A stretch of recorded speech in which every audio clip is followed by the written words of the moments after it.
Hey guys, this is Mel. Welcome back to Unleash Your Inner Guitar Hero Challenge, week number 3. I'm going to try to just do this one really quick. This is just going to be a quick video. Hopefully we'll see how I do.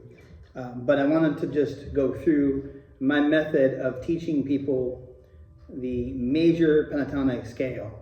We've already talked about the A minor pentatonic scale with a little bit of the blues scale thrown in.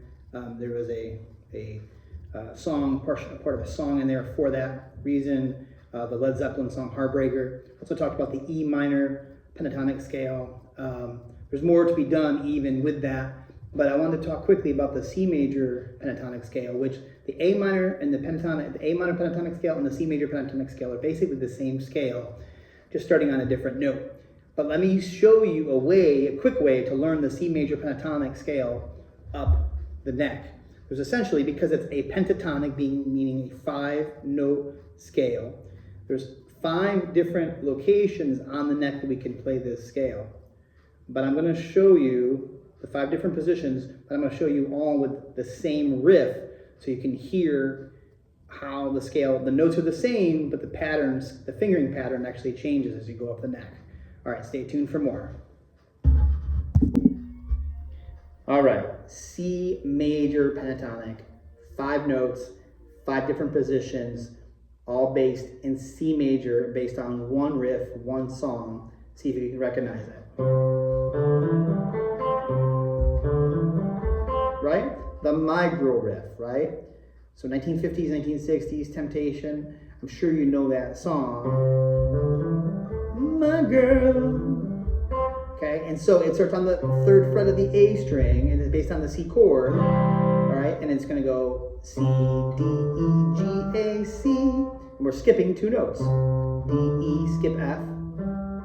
So let me do it again. C, D, E, skip F, G, A, skip B, C. The reason that we're skipping those 2 notes is if we play the F over the C,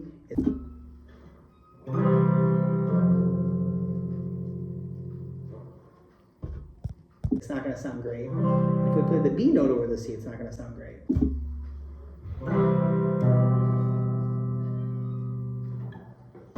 We're focusing mostly on these 5 notes. C, D, E, G, A, C.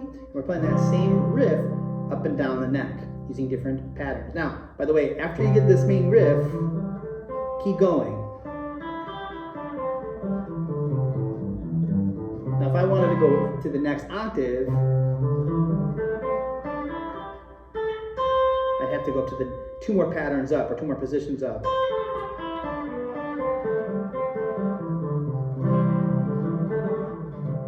Okay, but I'm not expecting you to do that right now. I want you to just get this. Okay, and the next one is, this is fingering 2, 4, 1, 4, 1, 4. We're still starting on the 3rd fret of the A string. However, now we're doing it with the 2nd finger.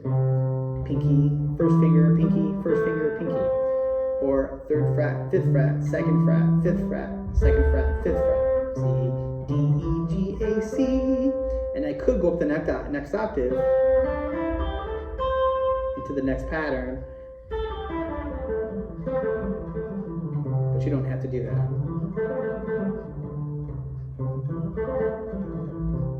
You don't have to do that, okay?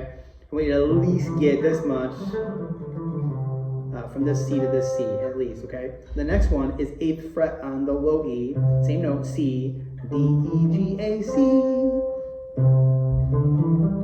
And then I can do the octave easily right here. C, D, E, G, A, C. Now this is C major, okay? This was C major as well, in the C form, C major on the A form, C major on the G form. We'll get into those later. We do the caged method. I want you to sort of be vaguely familiar with that though, okay? But I really just focus on the fingerings for now with the scale fingerings. But if I want to do it in A minor, it's the same notes. It just starts on A instead of C.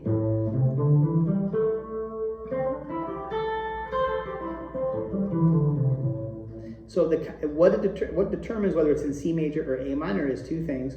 One, the note that it starts on. So in this case, it starts on C. All right, and the other thing is whether the context of it. So if it's in C, if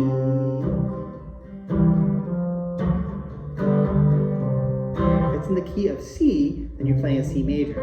But if you're playing A minor, then you're playing A minor. Okay? And it sounds different based on those two contexts. Major is kind of happier, and minor is sort of sad or melancholy, for a lack of a better way of describing it. The next one is going to still start on the 8th fret, but now it's going to be the second finger. So now we've got the fingering of 2, 4, 1, 4, 1, 4, or 8th fret, 10th fret, 7th fret, 10th fret, 7th fret, 10th fret. And again, 2, 4, 1, 4, 1, 4, and then D, E, 7, 9, 8, 10, G, A, C, D here. So it actually goes beyond the octave there, up into the D note. Here's the pattern again. And the next octave. Notice that there's this weird thing that happens between the G string and the B string. Most of the strings are tuned in fourths. For example, E to A, E, F, G, A, right? If you start the alphabet from the A, B, C, D, E, F, G, starts back over. So E, F, G, A to D, A, B, C, D, D to G, D, E, F, G. However, between the G and the B is a third, G, A, B. And then again, between the B and the E is a fourth, B, C, D, E. Okay? All right, and that's why when you're going from, let's say, the G string, 7, 9, and then the B string, you go 8, 10, because the B string is a half step lower in relation to the interval between the G string and the B string than all the other strings. All the other strings are tuned in fourths. That's the interval or the distance between the two notes of each of those strings, except for the G and the B that are tuned a third apart, which is one half step lower. So therefore you have to shift your fingerings up to compensate for that lower interval, if that makes any sense. Okay, and the next one, last but not least, is going to start on the 10th fret of the D string. We're going to go 10, 12, 9, 12, 10, 13. Again, you see that shift between 9, 12, and 10, 13. Because otherwise it would be this. And that sounds cool. By the way, you can make some really cool sounding scales that way. That's almost a mixture between like C major and C sharp minor kind of thing. But really, for our context, for what we're trying to do right now, right? That's what we're doing. That's what we're doing. Actually, that's what we're doing.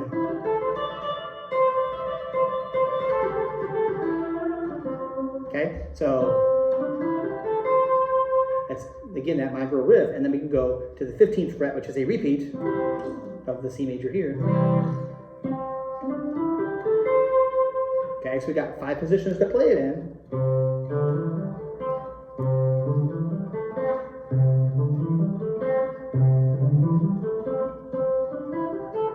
I know that's a higher octave because that's just the way it works out, higher up on the neck. All right, so for now, that's the C major pentatonic. I'll put the forms in the group on schoolskool.com and look for that in the group, and I will see you on the flip side. Bye for now.